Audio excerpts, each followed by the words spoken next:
Hello and welcome to the Discover Dayton podcast, the show that's all about the Gem City's past, present, and future. My name's Arch Grieve and I'm your host, and today I'm excited to talk to Mike Bisig, the owner of Mike's Bike Park, which is right here in downtown Dayton near the Arts District. They're a bike park, a bike shop, a skate shop, an arcade, and more. They also have some really cool summer camps coming up very soon, so you're definitely not going to want to miss this. So stay tuned for my conversation with him in just a moment.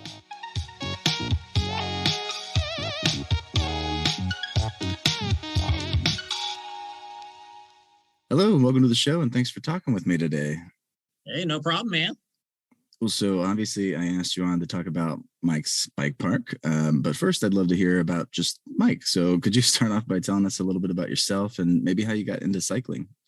Yeah, well, I'm one of those guys that has, multiple lives that they've lived. So the current one is, owner of Mike's Bike Park, but I've done a whole bunch of other crazy stuff in my life. So there's just not too much searching, and you can figure out some other stuff that I've done. But the biking end, I think that I kind of thought my biking story was maybe a little bit unique, but now owning Mike's Bike Park and talking to a lot of people that are in their 30s or older, and I'm much older than that, but my story isn't so unique. It's kind of an interesting one, but basically, when I grew up as a kid, I just rode my bike everywhere. It was freedom. I got to, travel around my hometown of Wilmington, Ohio, and, pretty much spent the day gone with my friends. And, we got into mischief and, did all kinds of stuff on our bikes. And then, around the time that I kind of, in the teens, you start to drive, and there's other interests and things like that sort of take up your time. So I kind of, I was never like a racer or anything like that. I just rode a bike as a, my method of transportation when I was young and my sort of key to freedom. But, I sort of left that and left the bike behind and, drove cars and did all kinds of stuff. And I was I've been a teacher for a really long time. So fast forward quite a few years later, I was leaving a teaching job, and I decided that I was going to move to Hawaii. And so I ended up moving to Hawaii. And while I was out there, I got sort of, introduced to a bunch of people that were really cool that I was hanging out with. And they, in Hawaii, I didn't have a car. So I rode a bike everywhere, and they just sort of reintroduced me to how awesome cycling can be. And from that point on, it's been, nothing but bikes since then. So I would say that my story is a little bit unique, but, again, the more I talk to people, they go, yeah, I sort of took 10 years off from riding a bike and came back to it. Just to, what occupies my time, or what, sort of takes up everything that I do. But man, once I sort of refound bikes, I was like, this is like the coolest thing ever. I mean, it not only is it, it's fun. I enjoy physical activity. Again, I'm not going to win any races or anything like that. I enjoy pizza and Mountain Dew too much to to be on any podium anytime soon. But I certainly enjoy physical activity, and I also just enjoy the people that ride bikes. I find that, if you're going to pick a cross section of people to hang out with, I can hang out with people that ride bikes all day. That I can do. I can converse with them, and everybody's always real down to earth, and almost every person you ever meet on a bike, they don't care how good you are on a bike. They don't really care what you're really riding. They just care that you're riding a bike and having a good time. So I'm totally down with that. That's a group of people I want to hang out with. So that's sort of how I came back to biking. Oh, that's awesome. Well, I didn't realize I used to be a teacher too. I didn't realize you were a teacher, but what did you teach? I was a band director. Nice. On and off for 20 years or so. So yeah, like I said, I've had a bunch of lives. So yeah, doing the band director. I mean, musicians are awesome people as well, and so I sort of found a lot of parallels between the musician people that I knew and the bike people that I knew. So sure. I try to surround myself with people that I enjoy being with. I don't like to, I always tell everybody I don't do much that I don't want to do these days. So I want to surround myself with people that are cool. So the biking world is definitely that. Sure. Yeah, that's awesome. Well, so one thing I love talking about on this show is local history, and I am wondering if you could maybe talk a little bit about the history of the building that you're in first, and then maybe why you came up with the idea to start the bike park. Yeah, the building we're in is actually I think it's a really cool building. I mean, I think maybe even before we talk about the history of that specific building, just when you're trying to build an indoor bike park, that requires a few parameters. You're gonna need a certain square footage, and it's got to be in a place where the city will allow that to happen. It's got to be a building I can afford, all of that type of stuff. And so I did look at a few buildings. There's I don't know. There's all these folklore because you can buy a building for $1 or something. No, you can't. There's no right. Nobody's giving buildings away for $1. They're not doing that. So I did look at a handful of buildings. There's really not a lot in Montgomery or Greene County and the surrounding Dayton area. There weren't too many buildings that fit sort of the majority of the criteria we were looking for when we were building an indoor bike park. But this particular building was hands down my favorite. I mean, it's if anybody's ever been in the building, they know what I'm talking about. It's rare that somebody walks in and doesn't comment on just simply how cool a structure is. Yeah. It is technically a 4-story building.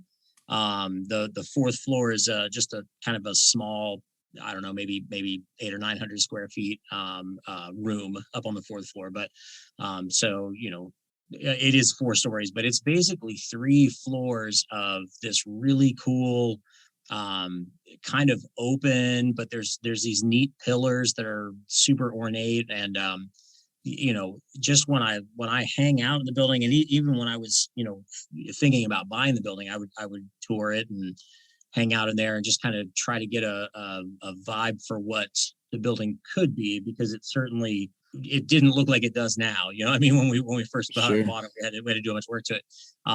But it just has a really cool energy. I don't know. I just like the space. To me, it walks the line of being just dirty enough to be cool. That's if it was when we were starting out, the banks and the various people that I would had to talk to, just the business end of things to make it work. They would all ask the weirdest questions, like, well, how are you going to afford to put drywall up everywhere or make this look like a modern office space or something? And it was, I was like, that isn't what we're going for. I mean, we definitely try to make the building as clean and cool as it can be. It is a 70,000 square foot sort of factory warehouse type thing. So wow. I don't know. For me, it definitely hit a whole bunch of different things. And I was like, this is a really cool building. So the building was built in 1914. Okay. So it's pretty old. And I was told by several people, I'm not an architect at all, so I don't know this to be true. So nobody should hunt me down and go, you didn't check your facts or whatever. But the pillars in there are the way they're designed, where it was kind of an anti-earthquake feature. So I've been told by several people that that building is a super, super strong building that is able to withstand a whole bunch of stuff. I guess certainly riding bikes inside would be one of that, but that's part of the cool factor to it. It has a whole bunch of rooms that no one ever knows about is in the building. There's a sweet service elevator inside that nobody ever really gets to hang out and see and stuff. So there's all kinds of neat things in that building. But it was built in 1914. It was several different things. Obviously, if you're going to be more than 100 years old, but it was a fire extinguishing factory. They made fire extinguishers for a while. Oh, okay. I heard they made radar detectors for a while. The company that owned it before I bought it was the WCR Corporation, or at least they were in that building. And WCR is a company that still exists. They're just in Fairborn right now. They moved to a building that better served them or whatever. But they made gaskets and industrial heat exchangers, which are like big radiators. So like Okay. the the hydraulic fluid on roller coasters at Kings Island, something has to cool that fluid down.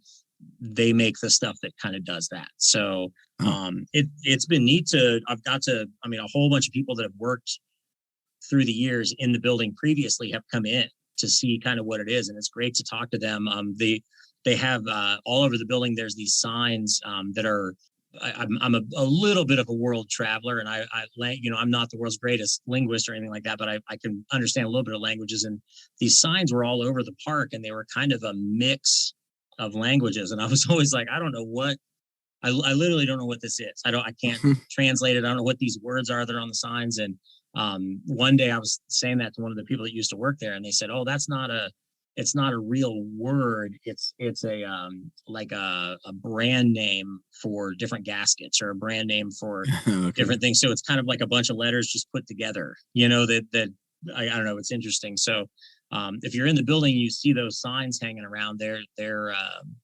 It was we were building the park so fast that we actually, I mean, we had to, like I said, it was a factory. It had a crane system inside the first floor, like literally like steel I-beam crane where they could move stuff back and forth. We had to cut all of that out and had to, make it so we could put the ramps in. So we were literally like, people are cutting that down. And if they cut it down at 4:00, we were building a ramp under it at 5. Wow. So it was, I mean, we built it pretty fast initially. And because of that, we left a bunch of those signs up. So a lot of people go, "Oh man, it's really cool you left the signs up to get, the history of the building or whatever." And I go, "Yeah, that is cool, but that wasn't the reason. We just there wasn't enough time to pull it down. We were just building to get this thing open." So, Sure. but the building's really cool. I mean, it has there's, you walk in it and it's a cool place. People like the way that it looks. It has a good feel to it. So it's a pretty sweet building for sure. Oh no, I'd have to agree with that for sure. Yeah. I have to ask, I love traveling too. I'm curious any really cool places you've been to that you'd love to go back to. I mean, I go to a lot of places. I mean, I've been to a ton of places in the US. So there's, a million places I could tell you to go in the US to have a good time and enjoy and stuff. I think probably a place I would like to go back to would be Japan. I went to Japan for like a week or so, and I enjoyed a whole bunch about Japan. There was a bunch of neat, it was, I don't know, 20, 25 years ago that I went, but I really enjoyed just kind of the whole culture, the sort of the way things were there. I enjoyed that a lot. So I'm sure things have changed since then, but I think that would be cool to go back and see and, just kind of experience that again. I think would be great. But Sure. yeah, that type of stuff. I think that one of the coolest things that I don't know, I always tell people, again, I was a teacher, so all the young people, I always tell them, like, one of the things you should definitely do is get out of Ohio at some point. Sure. Like you should, if you live your whole life and you never see anything other than Ohio, not that Ohio is bad, Ohio is great, but there's, the United States is like its own. I mean, you can just travel the United States and feel like you're in different worlds all the time. There's so much cool stuff to see. So, yeah, I like to travel a lot and kind of see things and I'm a big experience person. I like to experience things. So. Yeah, no, that's awesome. Well, sorry, I got easily sidetracked. No, you're good. So let's talk about the bike park a little bit more. First of all, for people who haven't been there, it is very cool. And there's this huge indoor area for riding bikes as well, I believe, as like skateboards and stuff too. So, and correct me if I'm wrong on that, but can you describe what the area is like a little bit and what features it has? Yeah, I think the number one thing I would say to anyone who's never been to the bike park, what I'm about to explain is going to be sort of what it is, because it's so many different things that the number one thing I always recommend is people just stop in and see it. You can take a tour of it, you can see what it is, and you don't have to do anything. We'll just show you what it is because it's such a cool, unique place. But in a nutshell, it's like I said, the building is 70,000 square feet, and we have about 50,000 square feet of it built for indoor riding. And that riding is bicycles, scooters, skateboards, unicycles, one wheels, pretty much anything that doesn't have a gasoline motor.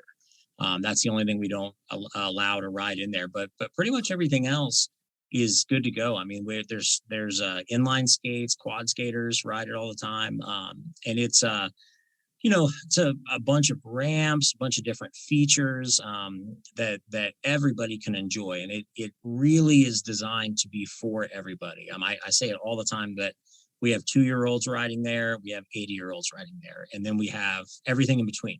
So we've got complete beginners riding at the bike park, and then we've got pros that are riding the bike park all the time as well. So it's kind of something for everybody, at least in the riding spot. That's kind of what maybe most people know us for is that indoor riding experience. But we're open year round.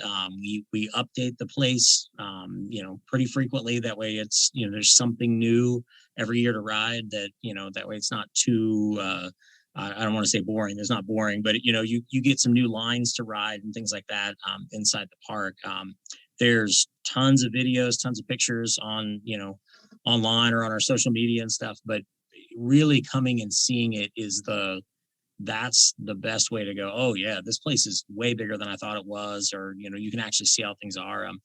We do cool things like we cut holes in the ceiling, so you ride up and down between the floors, and there's a foam pit, there's a pump track, there's all kinds of if you just want to ride little tiny things, we've got beginner areas for that, and it's progressive. So the idea is that we get somebody that has maybe never done anything like that, and they can enjoy their action sport, whether it's bikes or again, skateboards, scooters, whatever, and they can take whatever skill level they're at, and they've got a place where it's a controlled environment where they can practice and enjoy it and ride and have fun and be around good people, and then increase those skills. I get a lot of people that ride road bikes and things. They go, oh, I don't know if the bike park's for me, but once they come in and ride that, they go, oh, now I can, I'm even better on my road bike because I've ridden Mike's Bike Park. Like things like cornering, I understand it better now, or I can, do this or do that, or handle my bike better just because of the skills of being at the bike park. So it really is for everybody. I always laugh that, the vast majority of sort of pictures and videos and stuff that we have are usually like BMX or some mountain bikers. And there's a reason for that. I'm a little bit old, so I don't film myself doing stuff all day long. That's kind of like not a thing I do, but the BMX riders and some of the mountain bikers, they literally just film themselves all day long riding their bike, and they post it up. So, if you've got, one section of the sport that does that all the time and films themselves, that's what you'll see a lot of. So if anybody out there ever, takes a look at the video and they go, oh my gosh, there's somebody doing a backflip, and, I can't do a backflip, so I don't know if Mike's Bike Park is for me. I assure you that there is plenty to ride without doing a backflip. And, the people doing the backflip are always videotaping themselves doing backflips. So that's why you're seeing it. Your average mom and dad and family don't get the camera out and set up a GoPro and, watch us just have fun and ride. They normally don't video that, but that is the majority of what we have at the bike park. So, so that's the, kind of the riding portion of it. We've got an arcade. That's sort of evolved over the years, and right now it's pretty cool. We've got, depending on how you look at it, we've got 13 stations, and each station has more than 100 games on it. So it's well over 1,000 games you can play while you're there. And it's a great way to just, if you need to take a break from riding or whatever, you can chill out and play some video games. Or if you're a parent or, somebody else who's just not riding or something like that, you can, have something to do while you're there that isn't necessarily riding a bike or whatever. So we got the place to ride, we got the arcade. And then the other big part, and we're super happy about this, is that we have a bicycle shop. We were voted Dayton's best bicycle shop for 2021, and there's a reason. We're one of the largest actual bicycle shops in the area. We do all kinds of bikes, everything: road bikes, electric bikes, mountain bikes, BMX. We've got a skate shop, so we try to take care of everybody when they're if they're riding a bike, we want to be the people that helps them get the bike they need or do service on the bike and things like that. So our building is always busy. It's always doing a whole bunch of stuff, and I like to be sort of a center or a hub for cool things, and that I think we do that all the time, which is great. Yeah, no, that's awesome. Well, so for people, who would like to ride, maybe, they're beginners and they want to, check it out, but they might not have a bike that they feel like they could use. You guys rent those as well, right? Mm-hmm. So could you talk about your rental service a bit?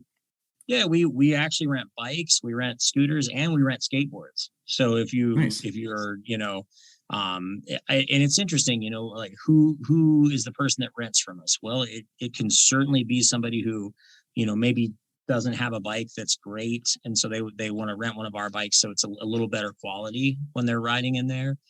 Sometimes people own really good bikes, but they want to rent ours because they can, not care so much about, wrecking it or dropping or whatever. Sure. And then sometimes people show up and they're a skateboarder, but they want to ride a little bit of bikes. So they'll bring their own skateboard, they'll rent a bike or vice versa, or maybe they'll rent a scooter or something like that. So it's really nice to have the rentals there. The other thing that the rentals do is they help us get people the correct bike a lot of the time. We absolutely, if you're buying a bike from us in a shop, we let you test ride it, and just like any other bike shop would do.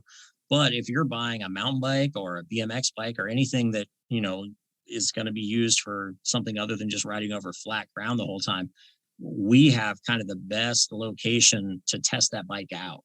So we have tons of different sizes of bikes. So we'll get people to, ride various bikes and can say, okay, well, what do you like about this versus that? And it helps us sort of do get a much more personal experience and let you really try a bike before you buy it. I mean, it is what it is, but most bike shops, if you bought a $5,000 full suspension mountain bike and you test ride it, you're riding that bike in a parking lot.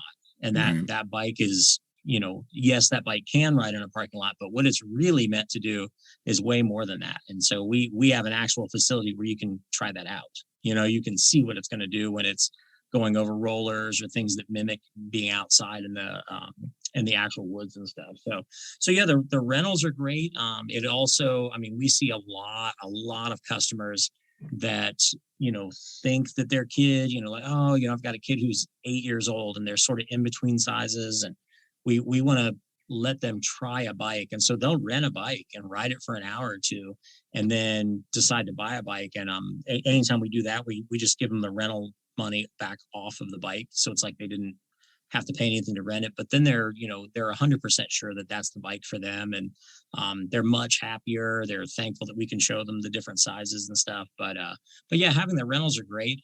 We currently don't rent bikes for outside of the park. Kind of where we're at. So it's not too far from the bike path. It's just a little, like if we were located right on the bike path, we might do more of the renting bikes outside, but all of our bikes and scooters and stuff like that are all for rented inside the park. But it's a great, like I said, it's a great thing. And, maybe you're a mom or dad and you showed up with your kid and they're having a blast and you go, oh, well, this really is for everybody. And I want to do that. You don't have to go home to get your bike. You can just rent one of ours and try that out as well. Very cool. Well, you mentioned too about the arcade, and I noticed you guys have a really nice deal on all day gameplay. What is that? Yeah, we do. I always want everything we do at the bike park to make sense for everyone. We obviously can't do everything for free or we'd be out of business tomorrow, right? We have to make some money to, it's like any other business. There's a whole bunch of cost involved in what we do. So our fees for things, we try to keep them as low as we possibly can to still keep the business going. So if you're showing up to just play the arcade, it is $5, and that is for all day. So, nice. If it's, through the week, we're open 10 a.m. to 9 p.m. So you can get 11 hours of arcade play for $5, which is, I don't know anybody that does that. So that's pretty cheap. And then, if you're paying for anything else that we do, like to ride the park or anything like that, the arcade is included in that. So you don't have to, pay an additional fee for the arcade if you're riding at the bike park. You can just go to the arcade. And that also covers, like, if parents are paying for their kid to ride at the bike park, we let the parents hang out in the arcade and stuff. So our Cool. goal is to, we want everybody to be included and make it make sense and provide a spot for the least amount of money we can, for sure. We need to keep the doors open, but we also want to make it accessible to as many people as possible. Sure. No, that's great. Well, so one thing I love too is that you not only rent bikes and you had the bike park, but you also sell and do bicycle repair, and you guys do an excellent job. And I just got my bike back recently from you guys, and it's probably the least expensive tune-up I've had in recent years. So can you talk a little bit about the shop and what all you do there? Yeah. We have a full service bicycle shop located inside of our facility. And that,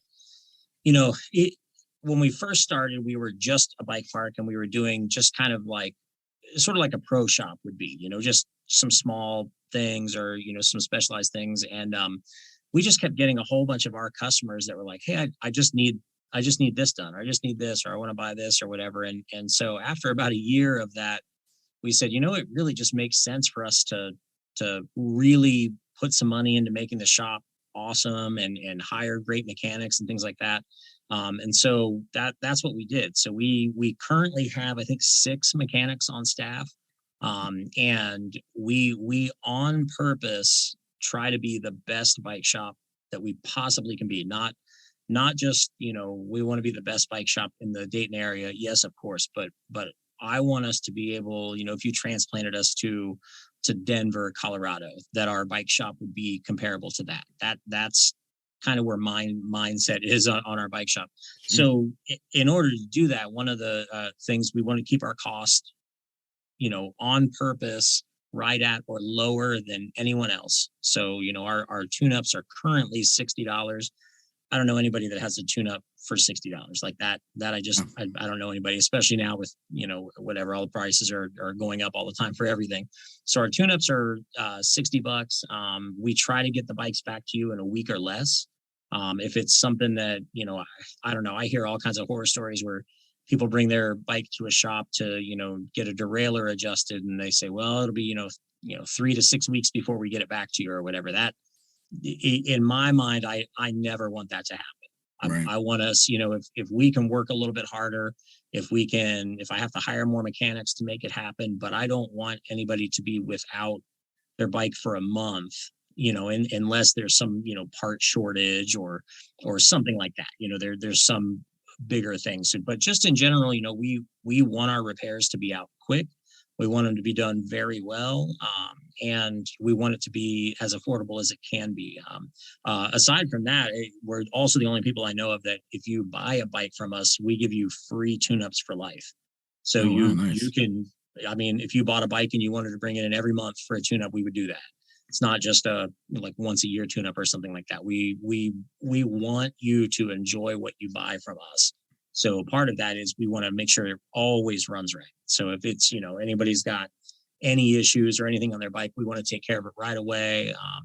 And again, we just always are striving to be the best bike shop we can possibly be. So we're always self-evaluating. We're always, taking a look at things, or, pretty much every quarter having a giant meeting going, okay, what's working, what's not working, where can we improve? What are we hearing from our customers? And we do take that to heart. I mean, that, if people are saying one thing, and then we should do that. And if they're, saying something that we should change, we should take a look at that too. So yeah, the bike shop is great. I mean, it's probably, I don't know, 5,000 or 6,000 square feet. And it's, depending on what's available and things like that, we have, generally somewhere between, 80 and 200 bikes on the floor, and tons of, small parts and accessories and things like that, as well as, the bike shop. We're open 7 days a week, and we're open really late hours. So like our bike shop is open till 9 p.m. through the week. And I don't know anybody who's open that late. So, we have a lot of people that, they'll be out riding a bike, or maybe a bike is their transportation. They get a flat or something broke at, 7:30, 8 o'clock at night. They can bring it into us and we can get it fixed for them. So yeah, awesome. We work really hard to make that happen and kind of be the shop you hope all the bike shops are. That's kind of what we want to be. Well, no, you guys did great for me, and not just the price. It was like you said, I think it was ready before I was ready to pick it up. So that's great. And you guys sell new and used bikes there. Is that Yep. right? Okay, cool. Yep. New, used. We sell a lot more new than used, but we do sell new and used bikes. And yeah, we try to just, have something for everybody. And we're super open and honest. We're still in an inventory shortage or trouble getting some stuff, so if it's, if what you're looking for is something we are going to have trouble getting right away, we're going to be open and honest about it, and tell you what's going on. We're not going to sort of lead you along and say, hey, it'll be in a week and it's really 2 months or something like that. We're going to be as honest as we possibly can, and always try to help you out, get you really what you need at a price that you like. Very cool. Well, as you mentioned earlier, you have a skate shop as well. I'm wondering if you could talk a little bit more about that, because I don't skate at all, so I know nothing about that part.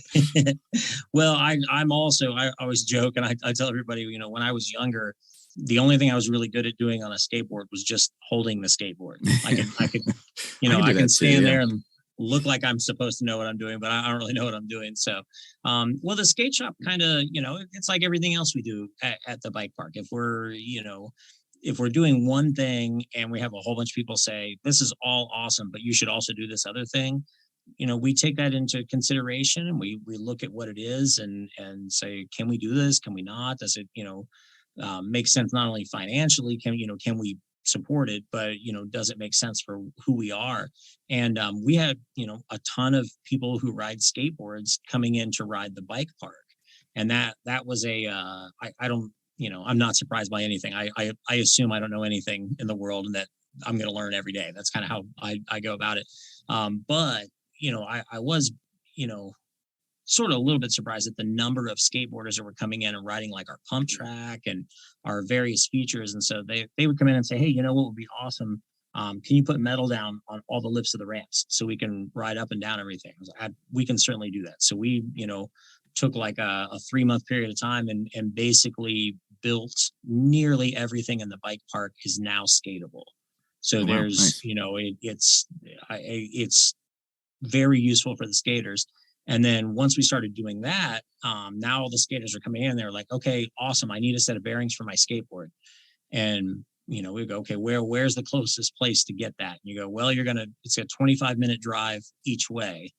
And, I can't guarantee the price, or, they're probably not open the same hours we are, things like that. And all of that sort of made us kind of reevaluate and say, you know what, let's put in a skate shop in here. And, luckily the skateboarders generally don't need a million different parts. There's, it's not, they obviously want variety. So they want as many like skateboard decks and things like that as you can get. But a skateboard isn't like a bike where, we have to stock, I don't know, 40 different types of derailleurs and all kinds of other things for bikes. Where the skateboards, there's, it's a smaller set of parts to go in there. So I was like, yeah, let's do that. So we actually redid one of the areas that wasn't really being utilized as well as it could have been at the park. So, we not only repainted everything, but we sort of created a retail space where there wasn't a retail space, and made our skate shop. And so it's been super well received. We're still, telling people that we have one, so that, if they're walking down the street with a skateboard that's broken in Dayton and I'm driving by, I'm the first one to stop and go, there's a skate shop like 2 minutes from here. You can go and get that taken care of or whatever. But no, the skate shop's been great, and it's, it's cool to learn stuff. It's again, I was never a great skateboarder or anything like that, but it's great to see those people come in who are, into that action sport, and it's all the stuff that we were seeing before where, I don't know, there's this weird, can skaters and bikers, cohabitate the same area and stuff. And they do every day at Mike's Bike Park. It's kind of one of the coolest things to see people get together and have a great time hanging out together, where sometimes at like an outdoor skate park, I don't know, for whatever reason, people are, not always as inviting, but at Mike's Bike Park, we are. And that same thing happened with the skaters and the products that they want. they'll tell me stories about the stuff they're riding, the things that, work well, the things that don't work well. And just talking to all of those people, and, at the end of the day, always trying to find product that they like and that they need. And again, is, affordable and all that stuff. So it's been great. The skate shop is really been awesome. We're still in the process. I haven't totally figured out all the ins and outs, but, probably within the next year, we will also carry like inline skates and quad skates and things like that. Cool. I don't have anybody on staff that currently rides that stuff. So, I always try to find people that are way smarter than me and then pick their brain and figure out what we should be doing. So, I've got my group of people that I'm talking to and, kind of formulating a plan and stuff. But, that probably will happen within the next year, hopefully before wintertime, that we'll stock some of that stuff as well for them. Very cool. Well, I understand too, you have a second location now in Huber Heights. So could you talk about that a little bit too?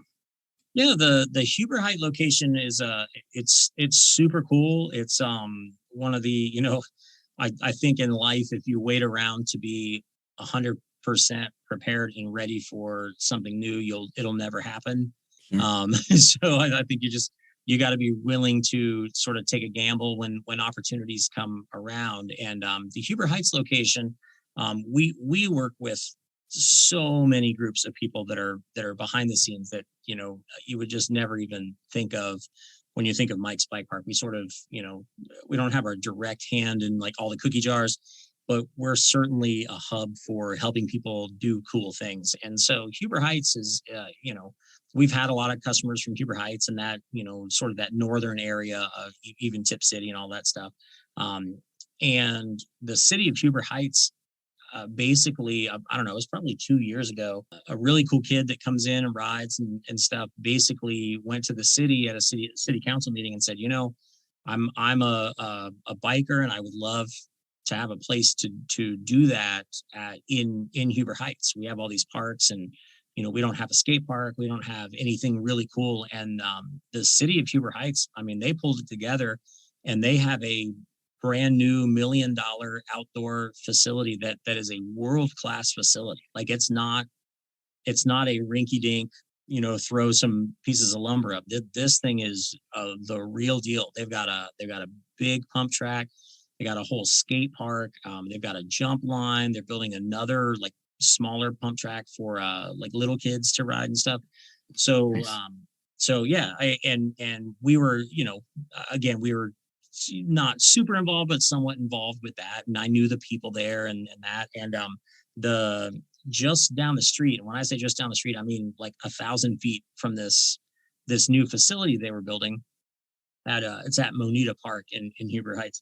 But about 1,000 feet down the hill was this bike shop, and it'd been there for I think 27, 28 years.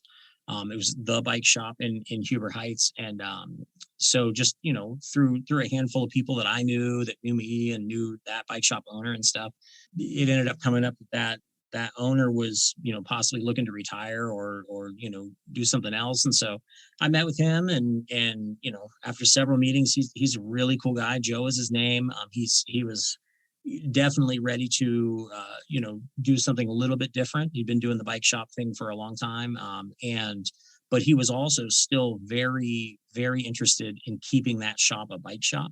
Mm-hmm. So when I approached him, it all worked out that we were able to take over that location under a new name. It's Mike's Cycle and Skate. So we, it's hard to say Mike's Bike Park 2 when there's no bike park there. So right. We did struggle with that a little bit, but it's called Mike's Cycle and Skate because we do bikes and we do skate shop, everything there. But that new shop has been really cool. I mean, it's we get the customers that have been coming to that same shop for 20 plus years. We get them and we're handling all the repairs. It's the same, all the same repair cost.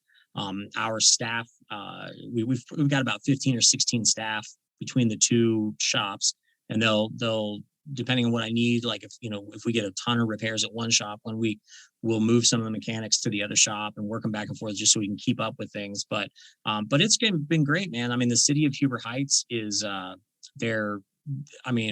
They talk to me all the time. It's rarely a week goes by that someone who is important with the city doesn't stop by, and not just to check up on us. They have like real world, hey, how are things going? We care about this business. We care about cycling and the skate park and all that type of stuff. And so that shop's been great. I mean, it's a smaller shop. It's a little less than half the size of the one at the bike park.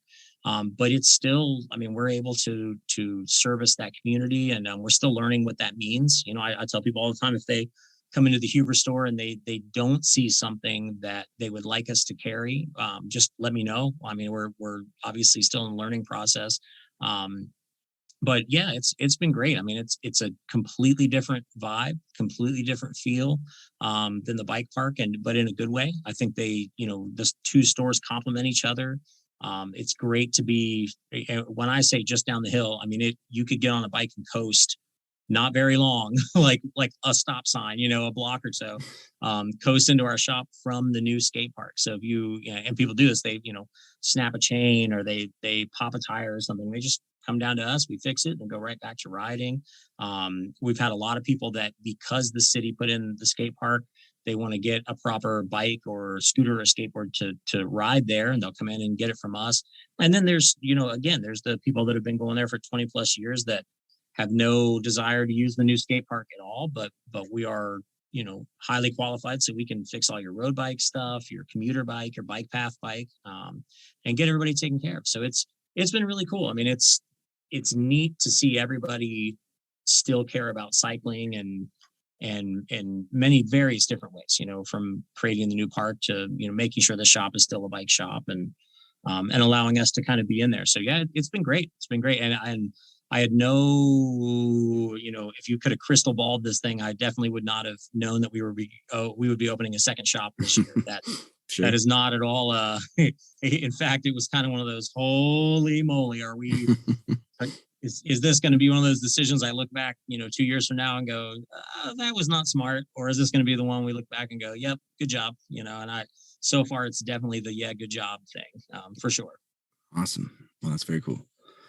Well, and I understand too, that you have some summer camp classes coming up soon, and I'm kind of jealous because I used to, when I was a teacher, there was a school I worked at kind of had like a 2 week end of the year kind of class or whatever, and mine was STEM on Wheels, which was just an excuse to ride around on bikes all day. So I'm kind of wondering if there's an adult version, but can you talk about those summer camps a little bit?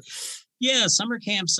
We have been, I think this will be our third season of summer camps. We obviously took a break in the middle of those 3 years because of the COVID stuff. So we didn't do summer camps for 2 years.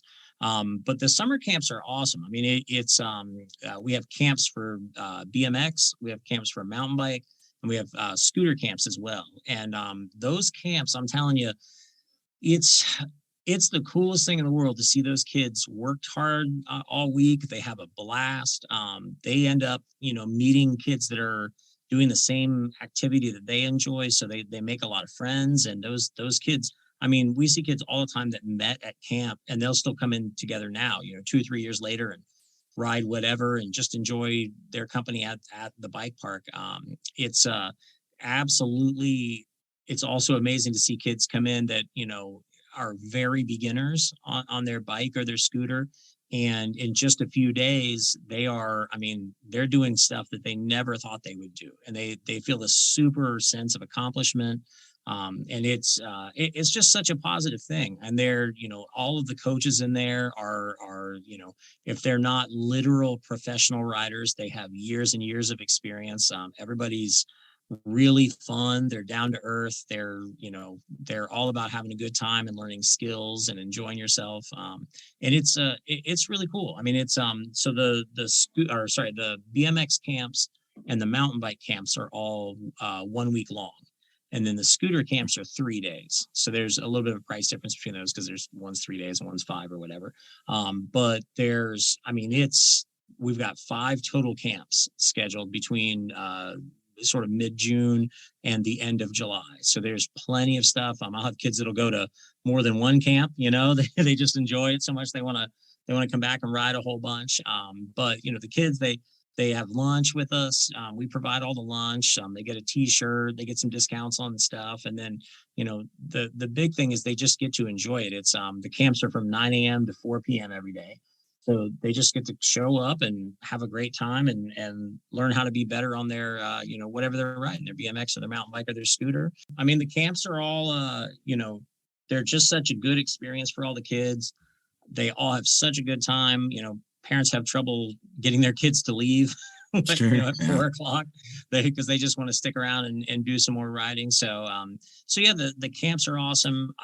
All the information on them, how to sign up, what all is included, everything is on our website. So our website, we try to have everything up there that you could possibly want, but those are definitely up there on the website. And we definitely encourage people to get their kids signed up. It's for anybody between the ages of 8 and 14. So, that way you're not too young, and it's also not, like 25-year-olds with an 8-year-old or whatever in there doing backflips over somebody or something like that. But right. But no, the camps are awesome. We're excited to have them back and get to it again. It's one of my favorite parts of the whole thing that we do. Oh, that sounds awesome. Well, and speaking of your website, for those who are ready to sign up or go riding after listening to this, can you talk a little bit about where you're located and how people can learn more through your website and maybe on social media as well? And then I don't know if you have any special events or anything like that coming up. Yeah, we do. I will be the first to admit that I'm not a social media guru. So I have people that help me out with that. So they do a really good job. Probably the number one place to go to learn most of what we do would be our website. So if you go to mikesbikepark.com, you can see everything. You can see the location of both stores. The store in Dayton, Mike's Bike Park, is 1300 East 1st Street. It's a huge brick building. We have people park in front of it and say, I don't know if I'm at the right spot because the building's really big. And I go, yep, that's it. It's a really big building. But on the website, you can, look up all of our hours. You can, you can see the summer camp stuff on there. You can see literally all of the pricing from our service area. So if you want to get your bike fixed and you want to know how much something costs, all of that's available on our website. You can actually, we're one of the few bike shops in town that do this as well. You can shop everything on our website. So It's not just what's in stock in our store. It's about 90% of what's available through all of our vendors is on our website. So thousands and thousands and thousands of product is on there. And that is, updated daily. So you can see what's in stock. And you can, if you order anything from our website, you can have it shipped to your house. You can, deliver it to either one of the locations. We also do a pickup and delivery service. So if you're inside the 454 area code or zip code, you can, we'll drive it to you or whatever. Oh, nice. Okay. Whatever you want to do, we try to be as accommodating as possible, but the website really that's the first place to go. And then, we do all the social media stuff. We have a Facebook and an Instagram.